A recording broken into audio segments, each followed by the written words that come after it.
यवतमाळ येथे सेवानिवृत्त पोलीस कर्मचाऱ्यांचा स्नेहमिलन सोहळा मोठ्या उत्साहात संपन्न झाला. सेवानिवृत्तीनंतरही समाज कार्याशी नाळ जोडून ठेवणाऱ्या सेवानिवृत्त पोलीस अधिकारी व कर्मचारी कल्याणकारी असोसिएशन यवतमाळ यांच्या वतीने 7 एप्रिल 2026 रोजी एक भव्य स्नेहमिलन सोहळ्याचे आयोजन करण्यात आले होते.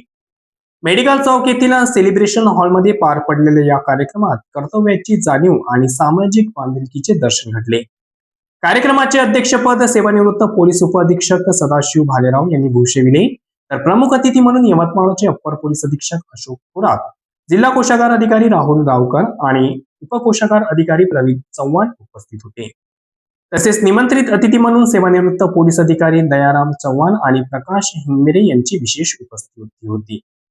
या सोहळ्यात सेवानिवृत्तीच्या काळातही उल्लेखनीय कामगिरी करणाऱ्या 9 कर्तव्यदक्ष पोलीस कर्मचाऱ्यांचा विशेष गौरव करण्यात आला.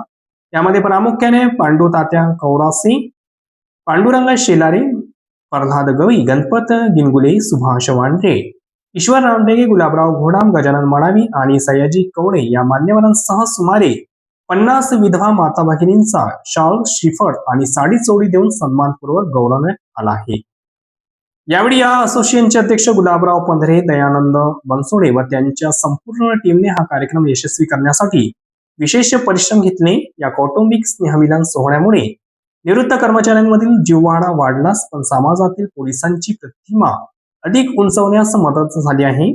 कार्यक्रमाला मोठ्या संख्येने पोलीस अधिकारी, कर्मचारी आणि त्यांचे कुटुंबीय उपस्थित होते.